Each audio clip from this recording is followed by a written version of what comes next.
नमस्कार बागवान भाइयों, आज फिर से आपका स्वागत है हमारे YouTube चैनल चांशल एप्पल में। तो आज हमारे लिए बड़ी खुशी की बात है कि आज हम अपने रनसार वैली के आखिरी गांव, जो खूबसूरत गांव है हमारा दुमरेड़ा, देवता कैलाश की सोच छाँव में दुमरेड़ा में पहुंचे। तो यहाँ हम देखेंगे, जैसे बागवानों के अभी तक क्वेश्चन आ रहे थे कि सघन खेती या रूफटॉप पे खेती लो हाइट में हो सकती है। तो आज हम पहुंचे हैं दुमरेड़ा गांव में, डॉक्टर कुशल मेहता जी के ऑर्चर्ड में। ये जो ऑर्चर्ड है ये 111 पे लगा हुआ है। तो ये 12 साल का प्लांट है। तो आप देखेंगे 111 पे रॉयल इसमें हमने वैरायटी लगाई है। तो अब आज हमारे साथ एक्सपर्ट जो है वो हमारे गुरुजी डॉक्टर GS चंदेल जी, इनका भी मैं स्वागत करूंगा दुमरेड़ा आने पे। सर, मैं थोड़ा सा आपसे पूछना चाहूँगा कि जैसे आपने अभी देखा 8600 फीट पे लोगों का व्यू था कि रूफटॉप की खेती नहीं हो सकती, तो आपको यहाँ आके कैसा लगा सर? कृपया ज़रूर बताएं। संदीप जी, पहले तो मैं स्वागत एप्पल वैली सोसाइटी का धन्यवाद करना चाहूँगा कि आप लोगों ने जो मेरा ट्रेनिंग पूनी के कैंप थे 4000 से लेके फीट ऊंचाई से लेके ये 8.5 और 9000 फीट तक की ऊंचाई वाले क्षेत्रों तक हम जो आप लोगों ने ये ऑर्गेनाइज़ किए हैं। मुझे खासकर लोगों के कई बार प्रश्न आते थे जब मैं यूनिवर्सिटी में भी था कि सघन खेती कहाँ हो सकती है और कैसे हो सकती है। तो ये हम जनरली ये बोलते थे कि अगर लोअर एलिवेशन है तो आपका रूस्टॉक M9 या ड्वार्फिंग रूस्टॉक पे करिए या सेमी ड्वार्फिंग पे करिए। हम लोगों को यही बताया करते हैं कि बहुत हाइट है, अगर वहाँ टोपोग्राफी थोड़ी समतल है, ज़मीन अच्छी है, तो आप 111 और मटन 793 जो हमारे सेमी बिगरस और रूस्टॉक है उस पर आप सघन बागवानी कर सकते हैं। तो आज मुझे प्रैक्टिकली यहाँ देखने का भी मौका मिला। ये जो ऑर्चर्ड्स है ये मेरे ख्याल 12 साल पुराना ऑर्चर्ड है, बगीचा लगा है, 111 रूस्टॉक पे है। और इसमें मैं देख रहा हूँ कि इन्होंने जो मैनेजमेंट है, चाहे ट्रेनिंग सिस्टम है, बहुत अच्छे डेवलप किए हुए हैं।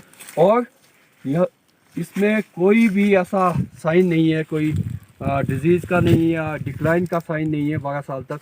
अब ये जो प्रोडक्शन की मैं इनसे पूछ रहा था कि मेरा प्रोडक्शन और क्वालिटी कैसे है अगर सीडलिंग रूस्टॉक से भी सीडलिंग रूस्टॉक के बगीचे से भी कंपेयर करें, तो इन्होंने बताया कि प्रोडक्शन और ज़्यादा है और साइज़ भी ऑन पार है जो आपका सीडलिंग रूस्टॉक है, क्योंकि इसमें भी रॉयल लगा है सीडलिंग में, तो इस साइड में रॉयल ही लगना चाहिए।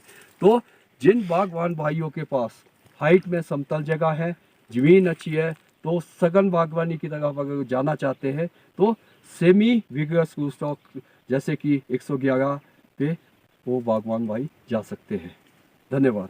ये जो रूट स्टॉक है सर, मैं यूनिवर्सिटी में जब पढ़ रहा था उस टाइम आपसे लिया था जी, आप द्वारा ही दिया ये रूट स्टॉक। और आपकी दिशा निर्देश से सबसे पहले आपने कहा था कि रूट स्टॉक को मल्टीप्लाई करना, क्योंकि बहुत कम रूट स्टॉक होता था यूनिवर्सिटी में। तो लगभग 200 पौधा आपने दिया था, वो मल्टीप्लाई देवीदार की हाइट में किया। मल्टीप्लाई करने के बाद हमने उस पर वहीं पे ही कलम मेरे मामा जी है फुला सिंह मेहता जी, इन्होंने कहा कि इस हाइट में, क्योंकि यहीं के रहने वाले हैं, प्रोग्रेसिव ग्रोअर है, कि भाई रॉयल ही लगाना। और इनसे कल में ली, वहीं पौधा तैयार किया। फिर यहाँ पे आके जो है हमने ये प्लांटेशन करी है और इसमें मामा जी ने काफ़ी हेल्प की। और जब वो रूट स्टॉक छोटा छोटा छूट गया था उसके बाद वो हमने मामा जी को ही मल्टीप्लिकेशन के लिए दिया है। तो मैं चाहूँगा कि मामा जी आप बताएं कि आप कितने सालों से उसको मल्टीप्लाई कर रहे हैं? मैं तब से ही उसको मल्टीप्लाई कर रहा हूँ। आज मेरे पास था, अपने पास ही लास्ट ईयर मैंने 450 जो है अपने विगरस जो है रॉयल उसके बीच लगा दिया, और अभी भी है मेरे पास और लोगों को भी दिए। हमारे ठाकुर साहब संजीव जी है, ये भी 2 बार ले गए, और 1-2 आगे इसका क्या नाम डिसवानी के लड़के हैं वो भी ले गए, और 1-2 गांव के हैं, जयचंद है और सुनील कुमार है, वो भी ले गए। अभी मेरे पास बहुत है। तो ये थी सर कि आपने जो बोला था ये धरोहर है, नौणी यूनिवर्सिटी की और आप द्वारा जो दी गई थी, वो धरोहर अभी आपको दिखाएंगे भी इनके बगीचे में जब जा रहे हैं। और ये किस तरह से उस धरोहर को लोगों को भी ये कहते हैं कि जैसे आपने कहा था पहले मल्टीप्लाई करना, फिर जाके आगे जो है इसमें कलमे करवानी, तो यही उसको बचा रहे हैं। और 8600 की हाइट में है।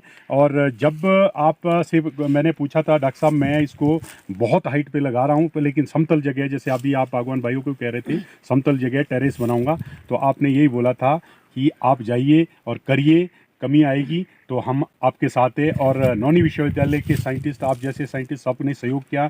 और डॉक्टर गोविंद सिंह जोगटा जी अणु फार्म में आपके स्टूडेंट रहे हैं, आपके जूनियर रहे हैं, तो उन्होंने भी यही कहा था कि भैया आप जाइए, रूट स्टॉक लगाइए। यहाँ पे चांशल वैली और छुआरा वैली एप्पल सोसाइटी के प्रधान संजीव ठाकुर जी और जितने भी प्रोग्रेसिव मेंबर्स हैं वो सारे आए, देखे। और मैं एक चीज़ विशेष शेयर करना चाहूँगा, मामा जी जयचंद जी है, मेंबर भी है यहाँ।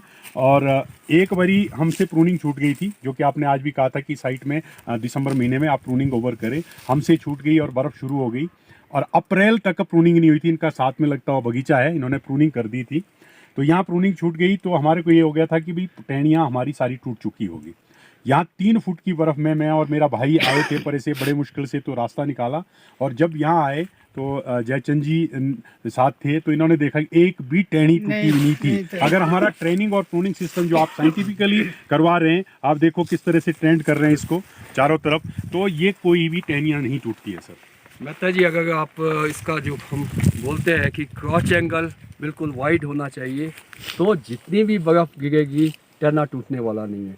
अगर क्रॉच एंगल बिल्कुल नैरो हुआ, थोड़ा सा भी वेट पड़ेगा तो टहने टूटने के चांसेस है। खासकर इस एलिवेशन में जहाँ 3-4 फुट या 5 फुट तक बर्फ़ गिरती है।